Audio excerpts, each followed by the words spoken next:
Hello, everyone, and welcome back. Today, we'll be looking at health behavioral theories and models. This is very important for your not just your unit, but even for your careers and in placements, because you do apply health behavioral models a lot when you are planning programs, when you are planning interventions, designing, intervening, undertaking need assessments, so on and so forth. So, yes, this is directly applicable to your skill set.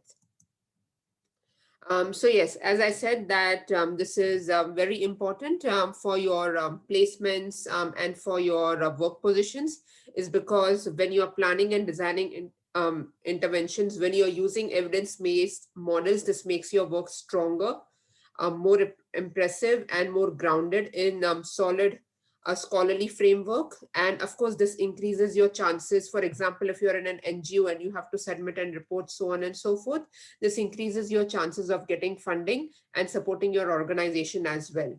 How is this directly applicable the to your very current immediate situation, which is while you're doing this coursework and this unit? Well, you will be in your assignment two, where you are planning and designing and you will be implementing interventions.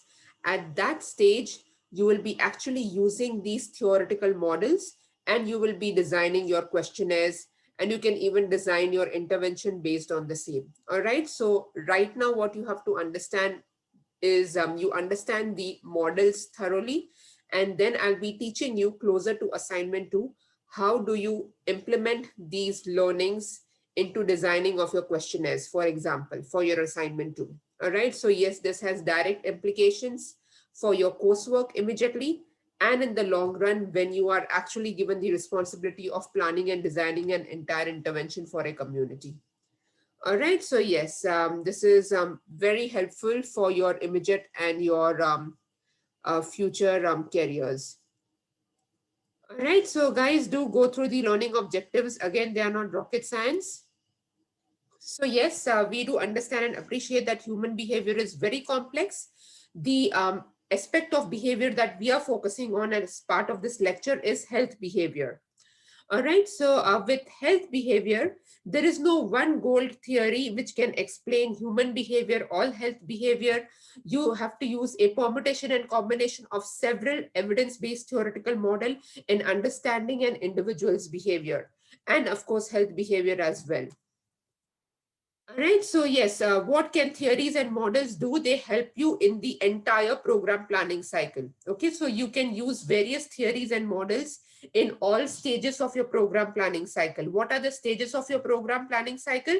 And remember this word, program planning cycle, PPC. All right, because this refers to all of your stages, right from need assessment to designing and planning of your intervention, implementing your intervention, evaluation, follow up. All of these stages comprehend the program planning cycle, and theoretical models you can use at various stages. And why do you do that? Because with using appropriate theoretical models, for example, at a need assessment stage, you can then identify the modifiable and non-modifiable factors, and then you can target specific modifiable factors on which you can design your intervention.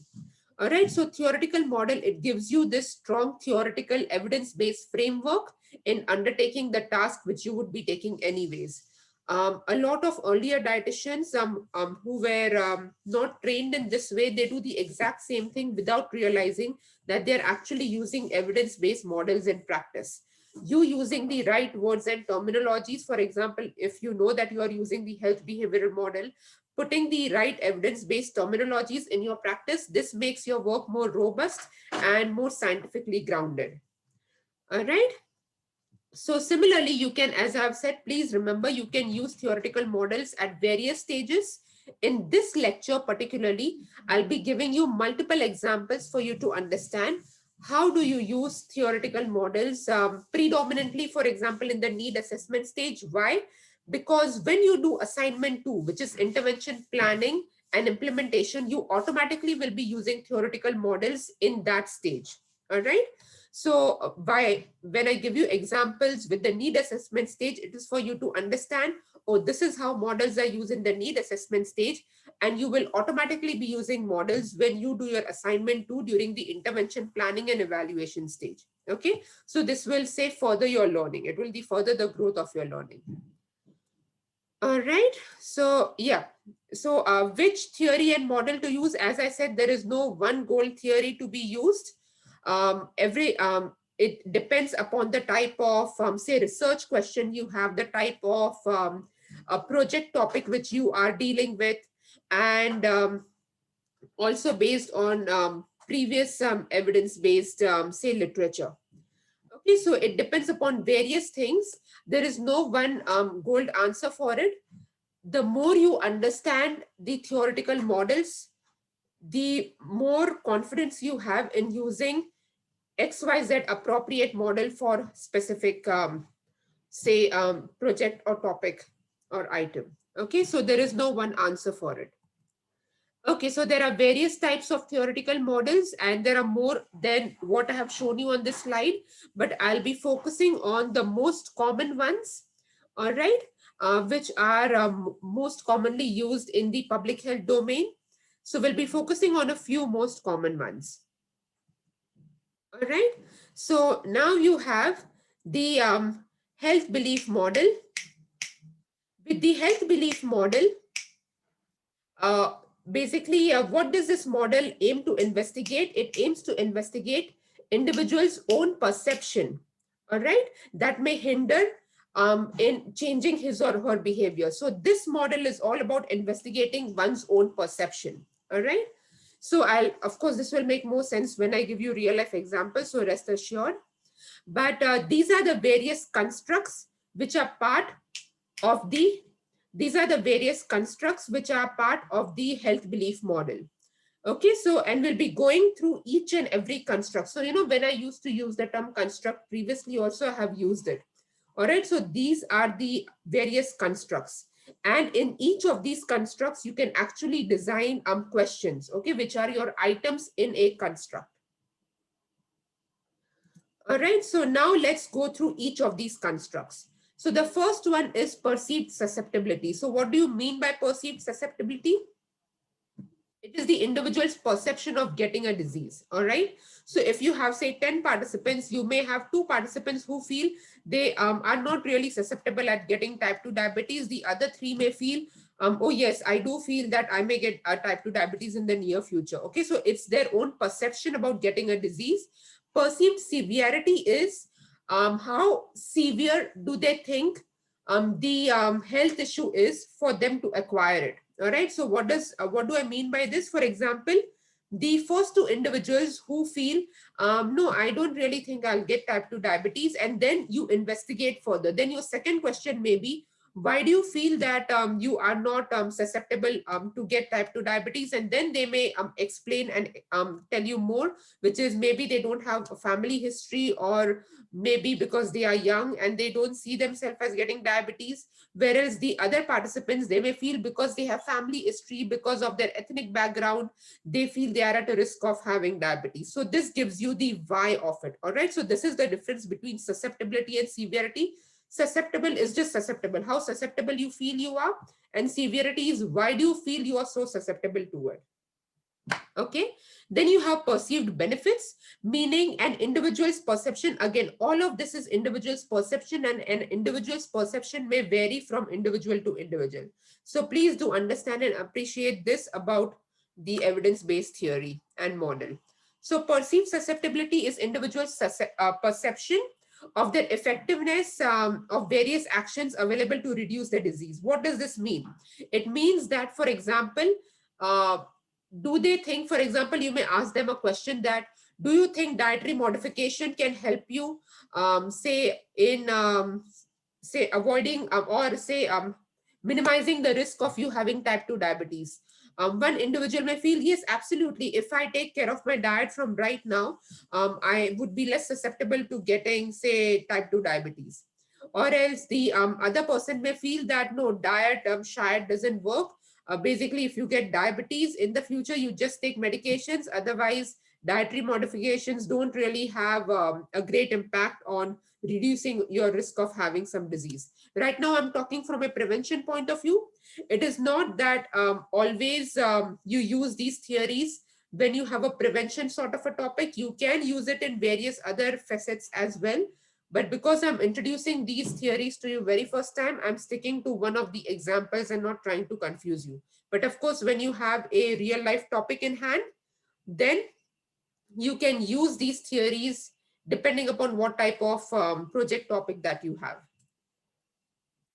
Okay, so then you have perceived barriers, meaning an individual's perception on what are the various obstacles or barriers they have in following certain health recommendation that you may have suggested. For example, you may suggest that yes, have home cooked meal, and these are the type of foods you should be having: fruits, veg, whole grain cereals, and all of that stuff.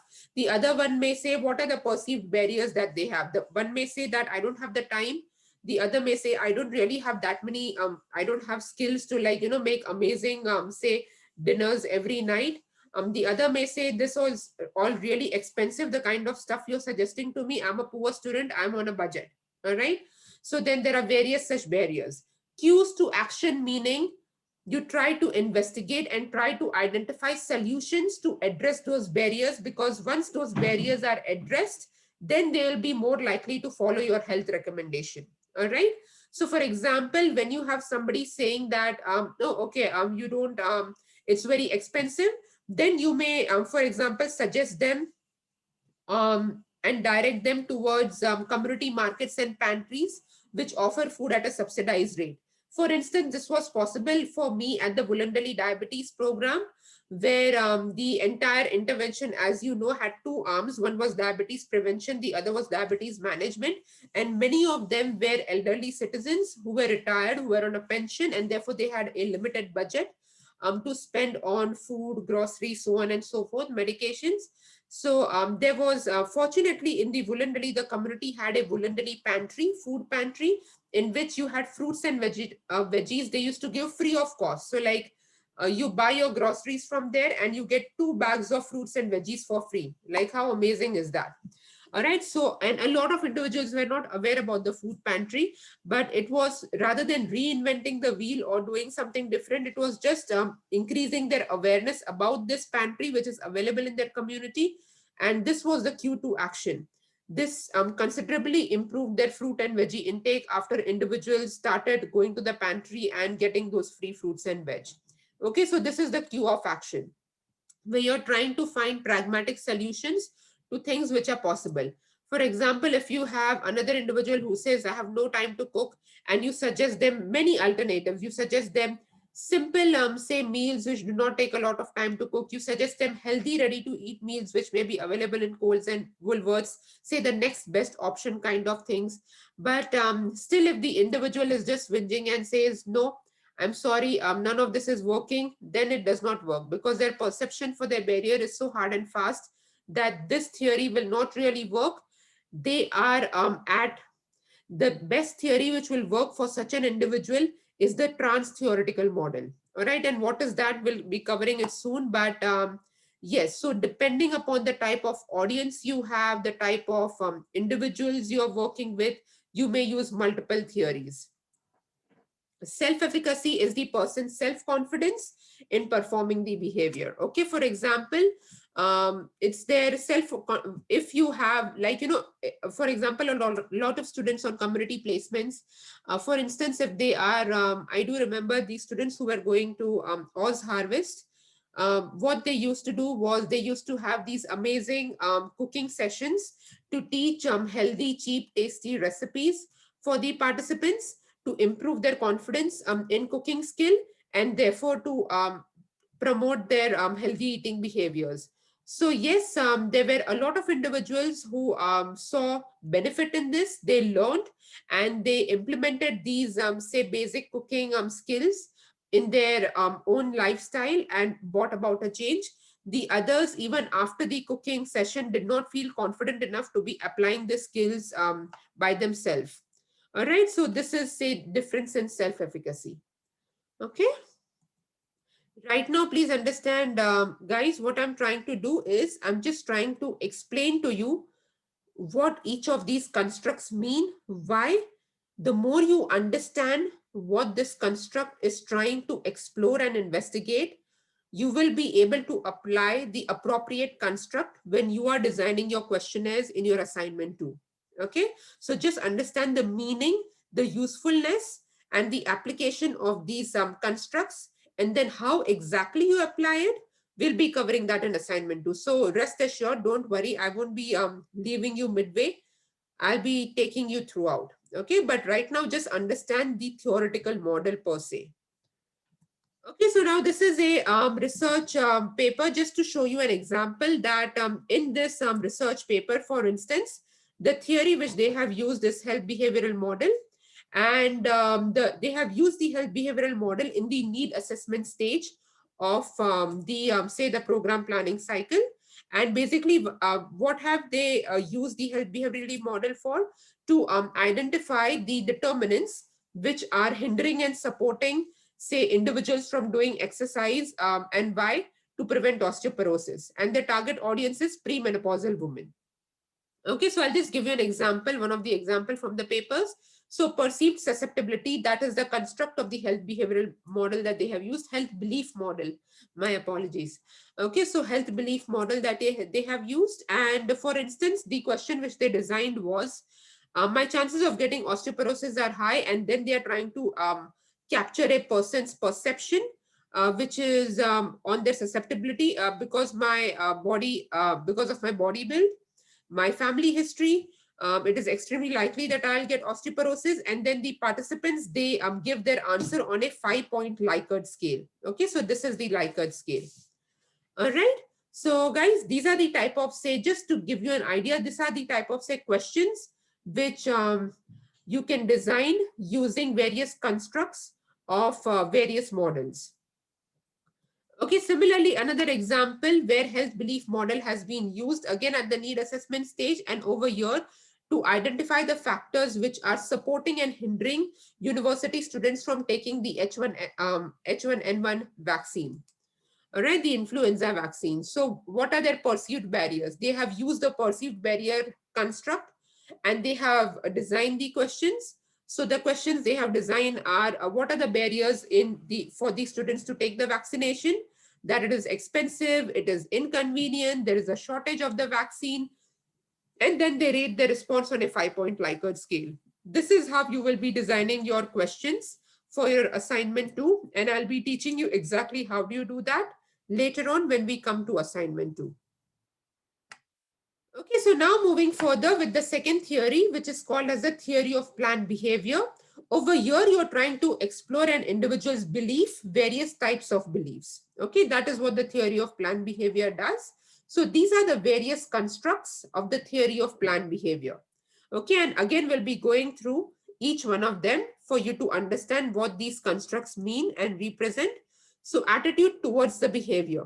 So over here, does the individual have a favorable or unfavorable attitude or opinion for your health recommendation? For example, you may have given 5 health recommendations, and one of the health recommendation is, for example, encouraging individuals who are smokers, for instance, to use a nicotine patch. And one of the participants' attitude is that nicotine patches are useless. I have done that previously, and it does not work. Whereas the other one is happy to give it a go and see if that really helps to curb their smoking. Okay, so this is their attitude towards your health recommendation. Behavioral belief, they are motivational factors. The more, as a project officer, as a community dietitian, or as a research officer, the more you key on motivational factors, the more likely it is that you will help your participants follow your recommendation. Okay, so the motivational factors, for example, could be to identify what is their motivating factor. All right, so for example, when you are, say, having a focus group and you come to know that this participant wants to lose weight because she's getting married in 3 months and she wants to feel and look her best for her wedding. So that's her motivation to lose weight. So whenever your participants are feeling down, when you know their, say, their underlying reason for motivation for coming into your intervention, trying to do something, then those factors you can say target on to encourage them to follow XYZ things. Okay.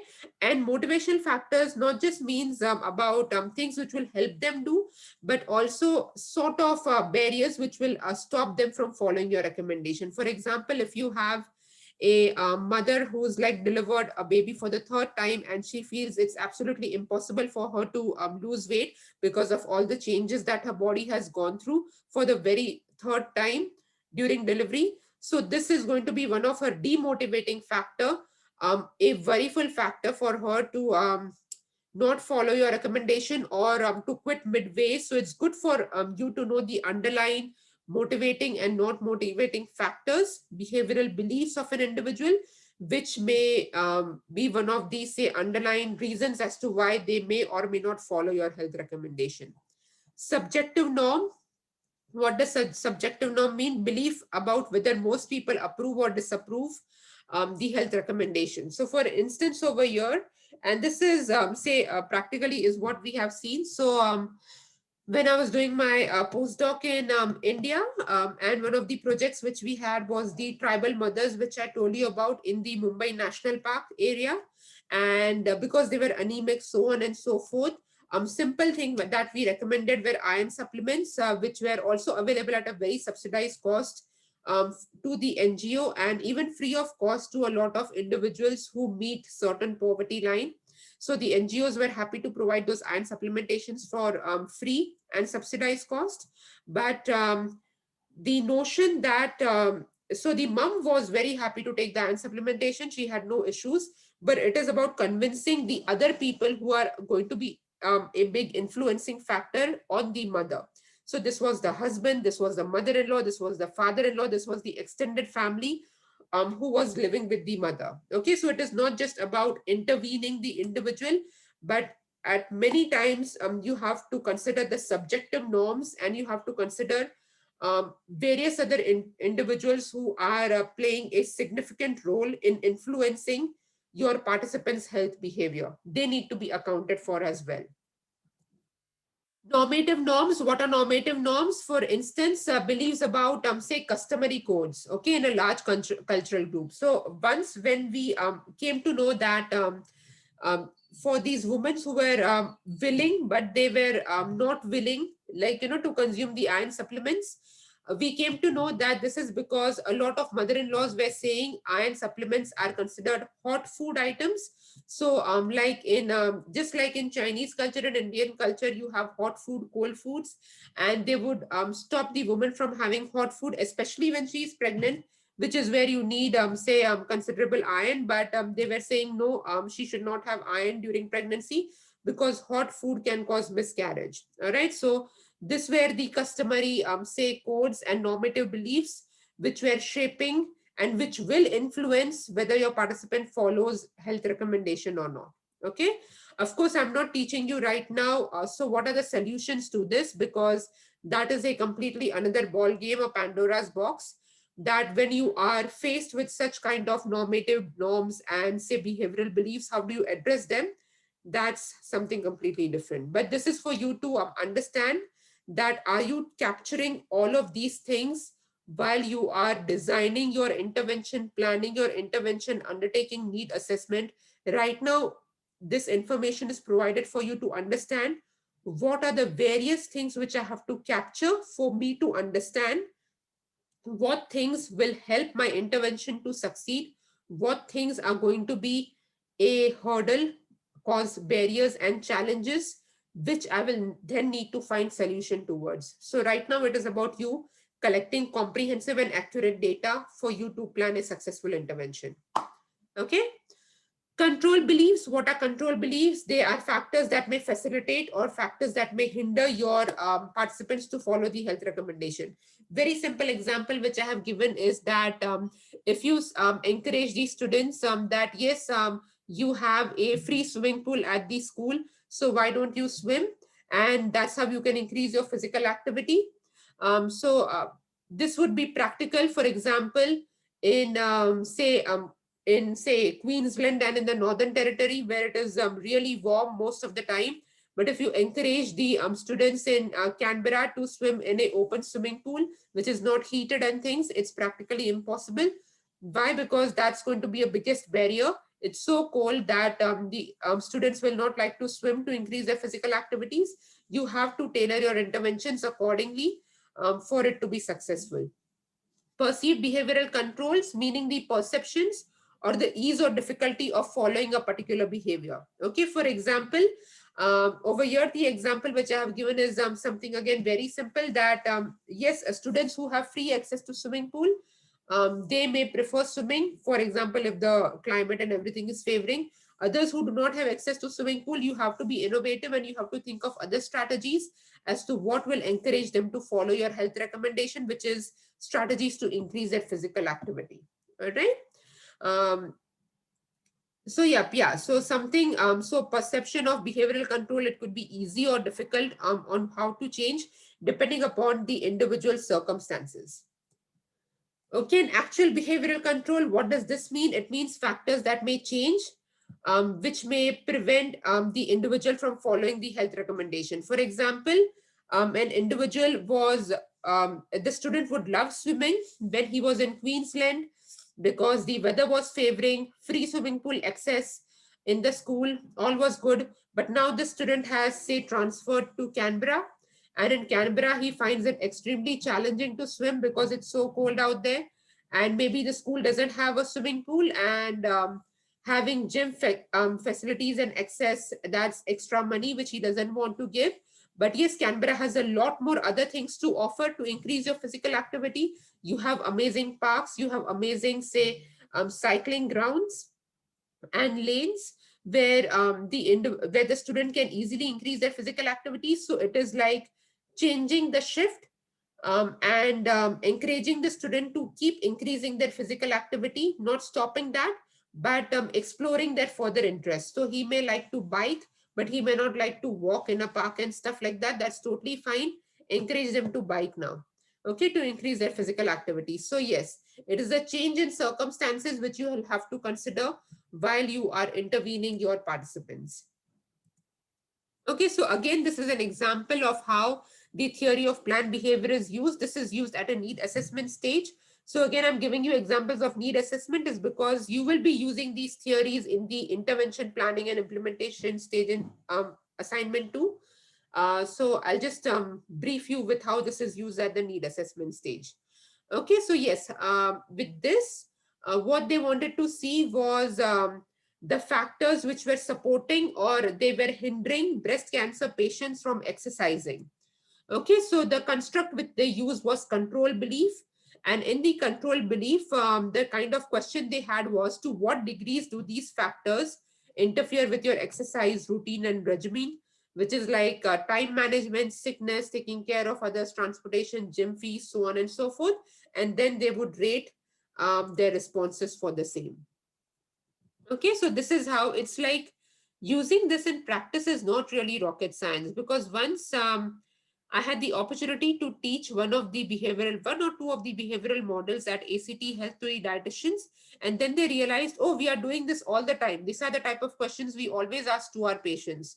This is not rocket science. I'm like, exactly, this is not rocket science. You're doing this in your practice day in and day out without realizing that you're actually using evidence-based scholarly construct in, say, defining your practice. All you have to do is know now which construct and which model are you using. So when you are submitting your paperwork for promotions, for, say, getting further grants and fundings from ACT Health to support your practice, they can see that, you have rigorous evidence behind it. Like, having these sort of scholarly reference is only going to make your work more stronger. All right. So guys, now we move on to the social cognitive theory or social learning theory. As you will see that this theory you can apply at multiple stages of the program planning cycle. Okay, and there are three main constructs over here: personal, behavioral, environmental, which we are going to be looking at, which facilitates learning. So starting with environmental, I have always written hints over here, which that environmental construct is most applicable during the method and the intervention stage. All right, so the first one within, you have, say, sub constructs within this. So you have physical environment and situation. As I said over here, for instance, in Sydney, if you tell an individual, yes, you should cycle and that will increase your physical activity, but Sydney is like so cumbersome. It's like there is hardly any space out there, like, and it may not be the best environment, especially for example in Western Sydney, say Tungabi, Blacktown, places like that. It's so difficult to find walking spaces. It's like so crowded. So yes, that may not be the best suggestion over there. But for example, and even like a lot of say suburbs in Sydney, you may feel unsafe to walk at certain hours or by yourself or as a woman. So many factors. All right. So you have to consider a person's physical environment in planning and designing your intervention, your health recommendations. Observational learning. Now you have to see where and how, if this is applicable for your intervention. For example, observation learning is used a lot when you're having interventions with children. Why? Because children, they are at a stage where they are highly impressionable. Therefore, for example, if parents are role modeling healthy eating, the child is more likely to learn about healthy eating. Okay, so this is what is important, guys, is that you do not use all of the constructs for all of your interventions.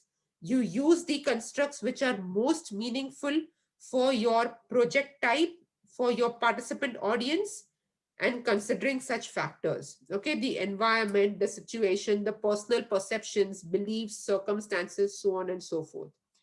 Behavioral capability, meaning, yes, for instance, if you are telling them that yes, make these amazing healthy dinners, but do they have the capacity, do they have the cooking skills to say follow your health recommendation? Or is it better for you to give them alternatives of yes, you do not have cooking skills to that extent, or you do not have the time, so what are the various alternatives for you to say buy during your grocery shopping, where you just have to mix in food and eat it, just heat it in the microwave, or else healthier takeaway options. So that you may be better off having health recommendations as such, rather than giving them recipes about the ones which they have to make at dinner. They may not follow these recipes because they don't have those cooking skills, okay, or the time or the interest. So you have to tailor your health recommendations depending upon your participant audiences thought processes and their capacity. Feedback and guidance. Yes, sir. As a dietitian, this is the first thing. Your feedback and your guidance should be all evidence based. So, for instance, when I went at ACT Health to teach them about these models, that is what I encourage, that you're doing the right thing. But please know that you're actually using a lot of scientific, scientific proven evidence. You're using well validated theoretical models in, like, say, making your health recommendations.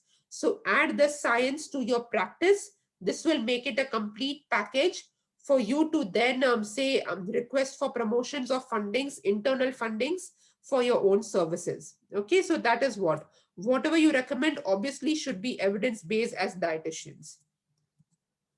Okay, so now you have the personal constructs. So this is most applicable when you have given the intervention to your participant audience and then you want them to follow up on your intervention. Okay, so when you are following up with them on week 3 or after 3 months, this is when this construct is most applicable. So yes, it has various sub-items under self-regulation. The first one is goal setting. So you teach your participants during the intervention how to set up smart goals. And you will be learning more about how to set smart goals. I'll be teaching that to you because you will be you will be designing smart goals when you are having your assignment too. Okay, so we'll be practically going through this. But smart goals, for instance, the one which I have designed, as you can see, I will incorporate 2 serves of dairy or calcium fortified dairy substitute thrice a week. So if you see, it is time bound, it is realistic, it is measurable. Okay, so this is the type of goal setting you will be, like teaching your participants. All right, then self-monitoring, you will encourage them to self-monitor whether they are following the health recommendation or not. For example, you may ask them to maintain a food diary or record things on a food app. All right, then self-assessment. So for instance, you should teach your participants whether what they are doing is meeting appropriate benchmarks. So for instance, if you tell them to have, say, to increase their dairy intake, teach them about the Australian guides to healthy eating. So they know that, oh, okay, so if I have, for example, say, 2 serves of fruit. What does this serve mean? They know the Australian Guide to Healthy Eating. And then they can compare, okay, this is what I just had one piece of fruit today. So I have not actually met my fruit intake for today. So they have a benchmark to compare their, say, um, diet and their behavioral modifications against. Okay, then you have emotional coping response. So emotional coping response, for instance, we know that we all have those downtime when you feel like cheating or when you don't feel like doing certain things. And this is where, for instance, in the voluntary diabetes program, uh, for the diabetes management, I created a peer support facilitator model. So what does a peer support facilitator model mean? Meaning that the participants, when they were feeling down, meaning they didn't want to exercise or they didn't want to eat healthy or they didn't want to go for their walk, they could call their peer support buddy, and the peer support buddy would say that, no, it's okay, I'll come with a walk for you. Or else, oh, okay, you don't feel like cooking, how about we do a healthy barbecue outside. So like, you had this motivational coach buddy who would help you to stay on track. So that is how we created a peer support model at Volundali, where you had participants, you had peer support facilitators who were their motivational coach, their go-to person if they didn't feel like doing something or they just needed that extra encouragement and support. Okay, then you have self-reinforcement, which is very important. So when the participants are following health behaviors or the recommendations which you have suggested, they should be allowed to treat themselves. And treat doesn't always mean that for them to have some sort of, say, chocolate or candy or cakes and biscuits. It could be about, say, getting themselves something nice, going for shopping or going for a movie, or doing something which is going to make them happy and going to make them well feel or feel rewarded. All right, so that is what is meant by self reinforcement. Now, again, in personal, you have self-efficacy. As I have said, self-efficacy, this was also there in the health belief model. So self-efficacy is the person's confidence in following your health recommendation. And self-efficacy will determine your sustainability of your intervention. If they feel confident, they are more likely to follow your intervention for a longer time. For example, as I said, in Oz Harvest, there were 70% of participants who felt very confident after the cooking session, which the students had done on placement. And and when the students informally visited Oz Harvest after a couple of weeks, the head over there, the person in charge, he said that, oh yes, these students, the participants are still following your say your cooking skill recommendations and your recipe booklets, and they say that they love it, and they have this has brought them more variety in their dinners. The 30% of the participants who did not feel confident even after the cooking, the recipe booklet was just, say, kept on the shelf and rotting over there, and they didn't do anything about it. So this is what self-efficacy helps to determine the sustainability of your intervention. Outcome expectancy, always try to add functional meaning to the health behavior. And this is very, very important when you are practicing your counseling skills in your second semester, is because the students, they go on saying, oh, yes, fruits and veggies, you should consume them because the Australian guideline recommends that for this age group, you should be consuming X number of fruit and veggies. That is not going to motivate them to change their health behavior. Link it to an outcome which they are motivated with. All right. So, for example, if it's an elderly population, why do you want them to increase their calcium intake? Not because this is what is required in their age group. No, because they really want to, say, spend time with their grandkids and they want to run around with their grandkids. This requires physical strength. They want to socialize more with their own cohort, which requires strength. So, they want to increase their mobility, so they are not always having back pains and knee pains. This is how you motivate them, that if you do not want these sort of pains, if you do not want to like feel that you're not mobile enough, one of the ways to do this is to increase your calcium intake. The stronger your bones and muscles are, the more active you will feel, the more likely it is that you will be able to participate in social events. And this is what will motivate them to increase their calcium intake, not because the Australian guidelines recommends them to do so. Okay, so always link it to outcomes which are of their personal interest. Okay, so that's just the way psychologically I'm selling this unit to you. Okay, I'm doing the same thing with you. I link this up with your assignments because you will be using this in your assignments. So if you don't pay attention now, you will do badly in your assignments later. All right. So I have linked up a lot of things which you'll be doing with your assignments. So you have to pay attention to the lectures anyways. All right. Similarly, you link up things for your participants. Okay. So that is what motivates them. All right, I link up things to your future careers because of what I have experienced in my last 3 years. Students who take up Masters of Nutrition and Dietetics, it is by choice because you are really motivated to go out there and start working as a health professional and earning money and get settled down in your life. Okay, most of them come to this degree for this reason. So if I sell you this course with the right intention of learning skills now so that you succeed later, you are more likely to be following my course and being successful later on. All right. So, for the benefit of your participants as well, this is how you need to pitch your idea. What is it that will motivate them to follow your health recommendations? You're doing this for their own good. Okay. Similarly, how I'm doing this for your own good, you're doing this for their own good. Calcium, increasing their calcium intake, but they will be motivated to follow your teachings and your learnings only if you sell it to them in the right package. Packaging is very important. Okay. All right. So then you have the behavioral construct. This is most applicable in the evaluation stage. So basically, you're trying to evaluate qualitatively and quantitatively whether your participants are likely or are following the health behavior. Okay, for you to understand whether they have understood your intervention or whether they were just blank and confused all of the time, whether they have understood your health recommendations, are they following it up during the follow up stage or not? Are they exhibiting the self confidence to say have sustainable change in their health behavior over a long term? But how do you do evaluation qualitatively and quantitatively? This is covered in the evaluation lecture. Okay, so you're actually taught about this, but in one of the later lectures. And of course, you're doing this in practice as well in your assignment too. You will be doing pre and post questionnaire, which is impact evaluation. You will also be doing process evaluation in that. How do you do all of that? I'll be teaching you when I teach you about assignment 2. Okay, so yes, social cognitive theory. Again, this research paper has used this in the need assessment stage, for instance. Okay, and to understand the determinants which are supporting female students, Iranian female students from exercising.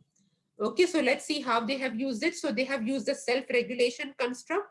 Okay, and then for example, I often set exercise goals. It's about goal setting. It is about self-monitoring. It's about self-assessment.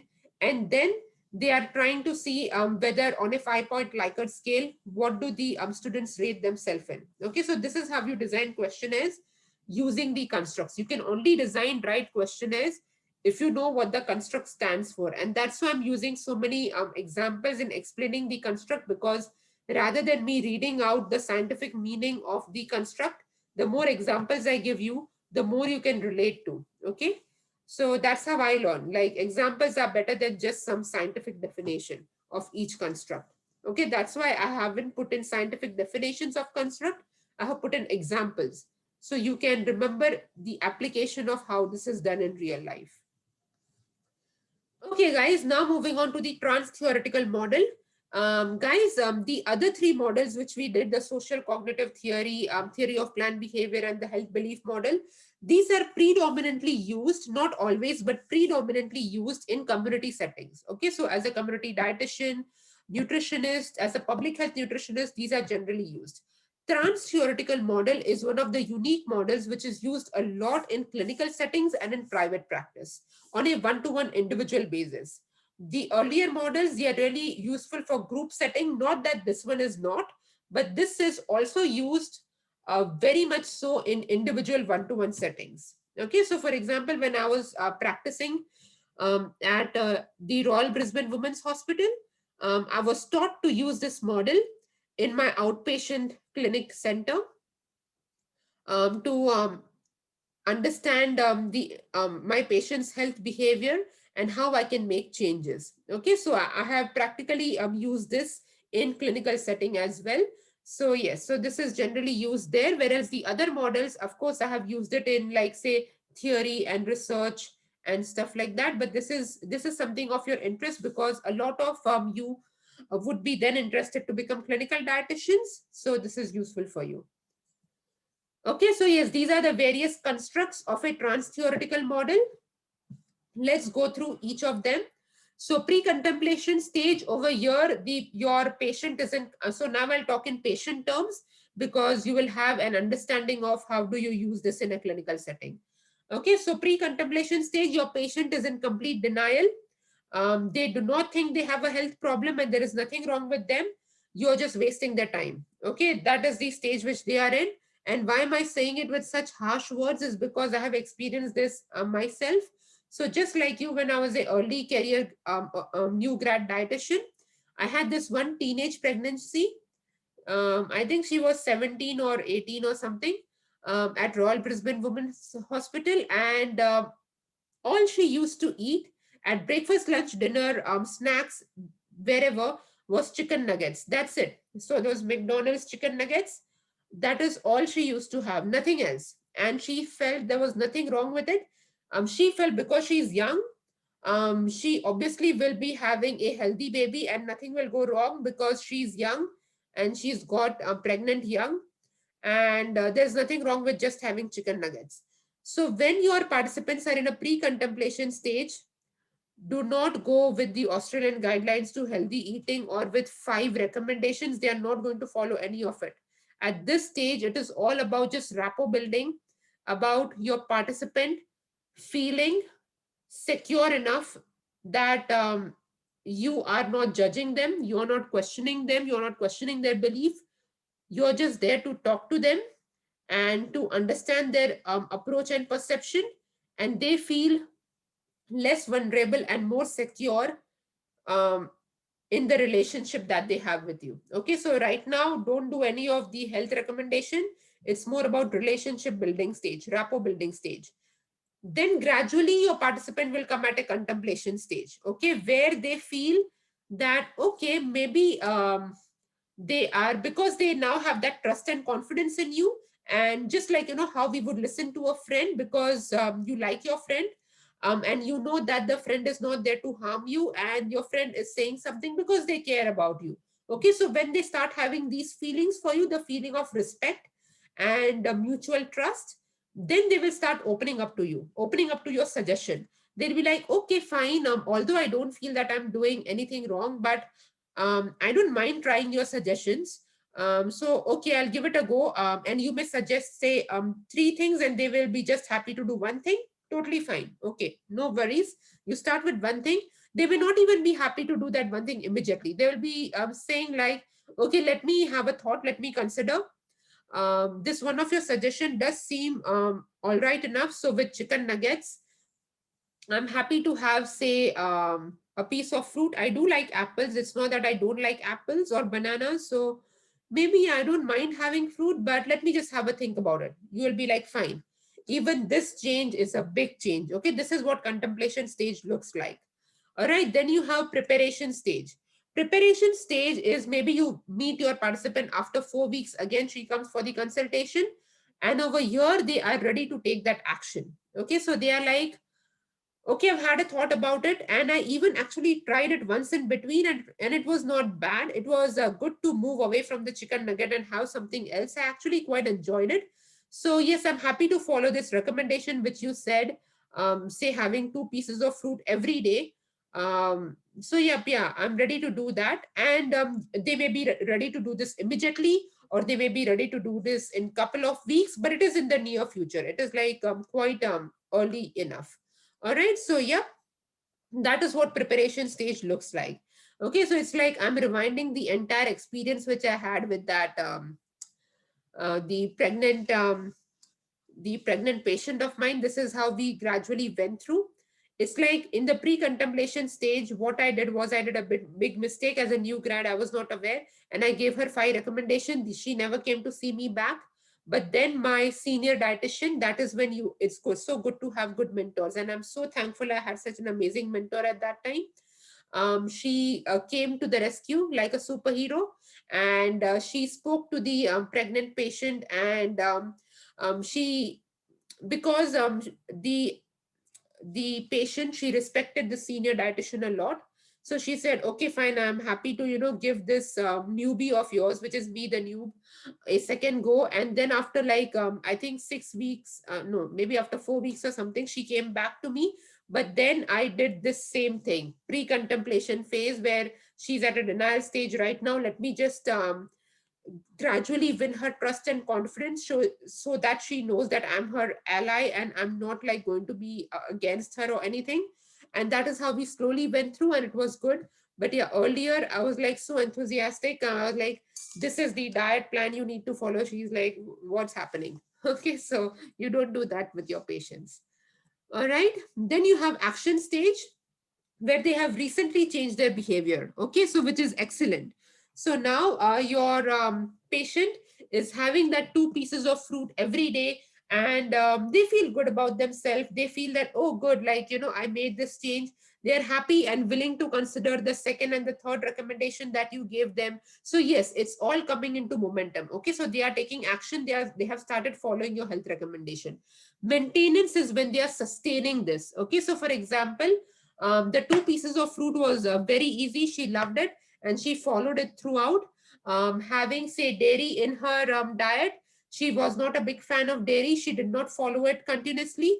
But then it was about, say, giving her more options, dairy alternatives, and she was happy with having, say, frozen yogurts, for example, rather than normal yogurts or milk, which is fine, anything which works. So we worked through it. And then she gradually came in the maintenance phase, which is across the second and the third trimester. She was more or less following all of the recommendations in a continuous manner. All right. And then it is entry phase, meaning, of course, this is not, entry phase was not, say, pragmatic for this example, because this was during her pregnancy, and then we never got to see her again after pregnancy. But say in the entry phase, it would be, for example, if an individual is doing weight loss, and then they gradually they give up on their health behaviors and they again enter into the pre-contemplation phase. Okay, so I'll just show that to you in the diagram. So see, entry phase, again, they are in the denial stage. Okay, so it is then again going throughout the recycling again. All right, so yeah, so you want your participants to remain in the maintenance stage, but sometimes they do enter the enter stage again, and then you have to go through the entire thing. In real life, your participants may not always enter at a pre-contemplation stage, because they have been through this a couple of times. They now do have that realization that, yes, I know I have been slacking off. I have not been doing exercise. So they may enter in the contemplation stage. All right. And it's sometimes it's easier to take them from contemplation to determination stage. So this entry can be at various points, okay, depending upon where your participant is physically, mentally, emotionally. All right, so this is what the trans-theoretical model looks like. This is just an example to show you. For example, are you ready to willing to change your fast food eating behaviors? And then you may have such questions that no, not in the next 6 months, which is your pre-contemplation, till your maintenance. This is how you would be framing your questions if you had to frame your questions using the trans-theoretical model as a questionnaire. All right, now we go on to the last model for today, which is the Precede-proceed model. Guys, this is one of the most commonly used model in the area of public health nutrition. Very popular model, a very strong evidence-based model as well. And the Precede-proceed model you can apply right from the need assessment stage till the evaluation and follow-up stage. Okay, so it covers the entire program planning cycle. All right. So this is how it looks like. Don't be scared. We will be going through the each of these constructs again, as I have done with all of the other models. So yes, so you have the construct, which is social assessment. So I'll be again giving you example as to what this means, rather than giving you some theoretical definition which is so abstract. and it doesn't make sense. Okay, so this is all part of the precede stage. Okay, guys, so precede stage, the need assessment stage. Need assessment stage is called as a precede stage, for instance. So you have social assessment, meaning how serious is the problem you want to gauge. So for instance, in the ACT health, I'll just take this example, ACT health, 50% of your children who are say accessing services at ACT health, they are having overweight and obesity issues, and therefore the problem of overweight and obesity is a grave problem for say patients who are accessing services at ACT health. All right, where do you get this information from? That is what I have written over here. You get this information from governmental reports, you get this information from publication, which is need assessment done theoretically. Then you get this information from practical ways, meaning you are talking to dietitians, you're talking to health care workers who are working in ACT health, you're talking to patients and participants who are coming to ACT health for various services. And this is how you get your data from theory and practice. Then you have epidemiological assessment. So meaning which behavior factor and environmental factors are involved for say the children becoming obese. All right. So guys, I have just taken one over here to make this example simple, but of course there could be a magnitude of factors as to why children are overweight and obese, those children who are accessing services at ACT health. All right. Say one of the key factors could be sugar sweetened beverages. So maybe ACT Health may have done a survey of the children who are accessing their services and they may have found that say maybe 70% of the children who are accessing services at ACT Health, they are having sugar sweetened beverages at least 3 to 4 times in a week. Okay, so maybe that is one of the key reasons. All right, again, this information you get via need assessment stage. All right, so you may do a survey yourself, okay, which is the practical type of need assessment, or else you may be looking at various other previously published reports by ACT Health. That is also part of need assessment. Then you have ecological assessment, meaning what are the determinants and causes of children having sugar sweetened beverages. Okay, so there could be various factors: predisposing factors, enabling factors, reinforcing factors. Predisposing meaning maybe the children are having sugar sweetened beverages because they it's not that they do not know that having a lot of sugary drinks causes obesity, but they do not feel this is a big problem for them because they are young, and it's not really going to impact their health as such because they are young. Enabling factors could be because sugary beverages are cheap, they are easily accessible, available everywhere in Canberra. It's not rocket science to get say a can of Coke. All right, so reinforcing factors could be all of my friends are consuming it, so why should I not consume it? It's considered pretty cool for us to have, say, a can of Coke with our, say, food rather than have water. So, in case if you know, these are the kind of things you like identify during your need assessment.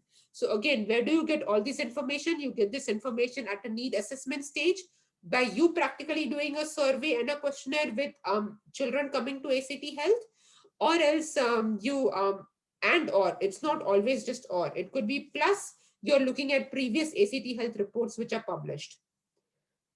All right, then comes the intervention alignment, which is which health promotion intervention might be the best to change the determinants. Okay, so you may think about various type of interventions which could be possible for your target audience. Yes, the ideal thing could be, say, at a national level, you have policy and advocacy and governance sitting together and say implementing sugary tax beverages like how it is done in other countries. We looked at various videos, right, in lecture 2, how you have sugar tax in other countries, even in UK. So yes, you may think that yes, this is one, say, a big national level intervention that can be done.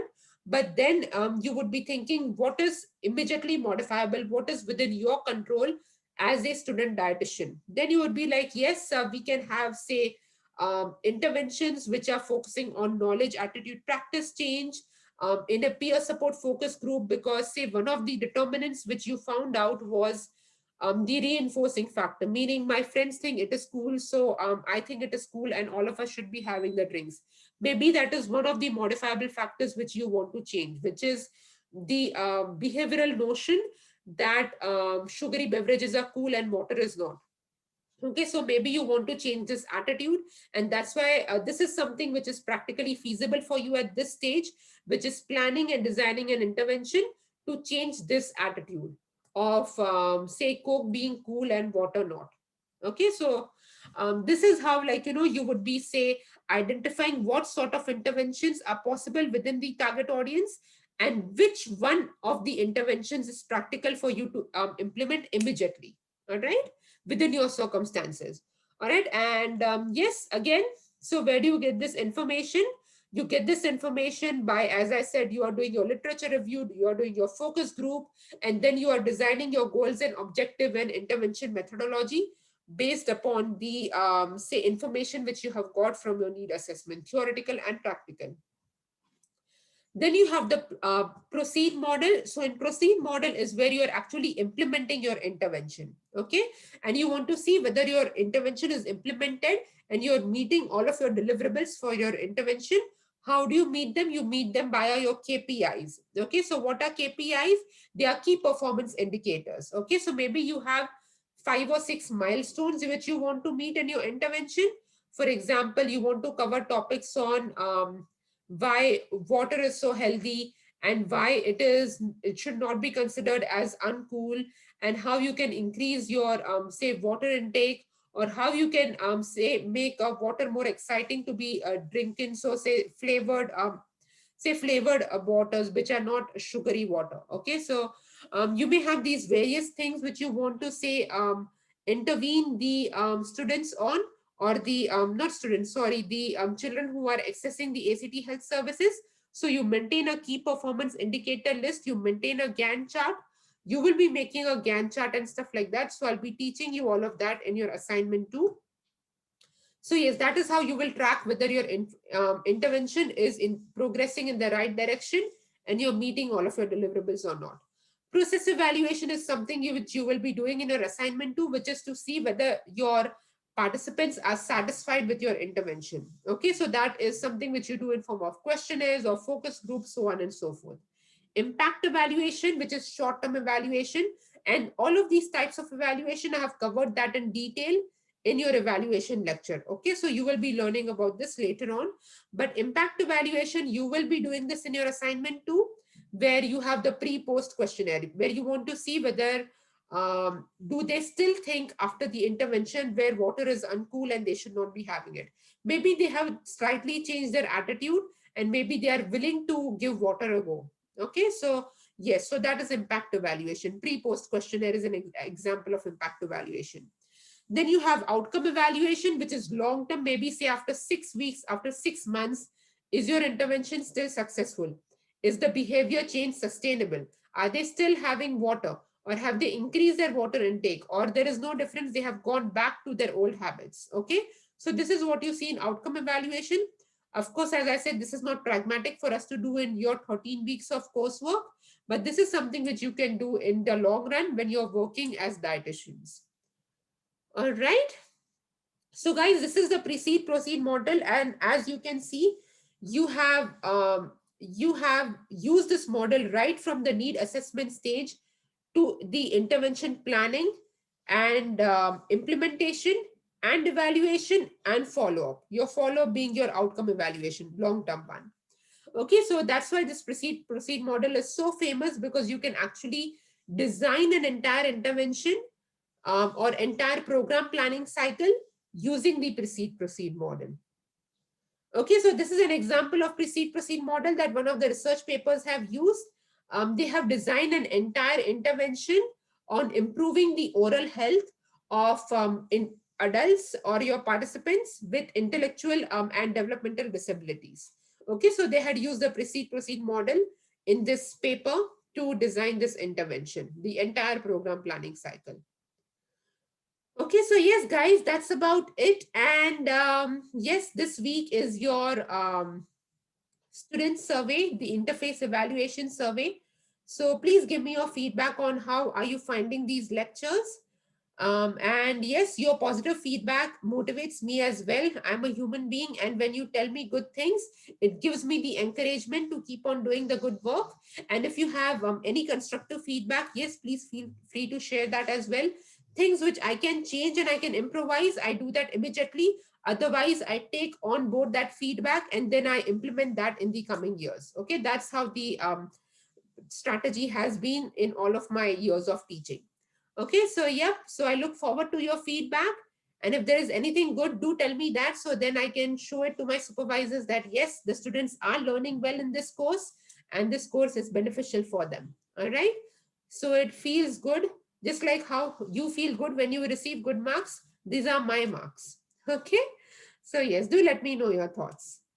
All right. So yep, guys, that's about it from my end. Sorry, this is a mistake. There are no worksheets for you for this lecture. But yes, these are, say, the additional, say, FYI post-reading slides which I have, strengths and limitations of each model. So you can read this in your own time. Again, this is just an FYI, so don't really worry about it. Okay, so yeah, guys, that's it from my end. And yes, I'll see you in the next tute and in the next lecture very soon. Thank you. Thank you for your time.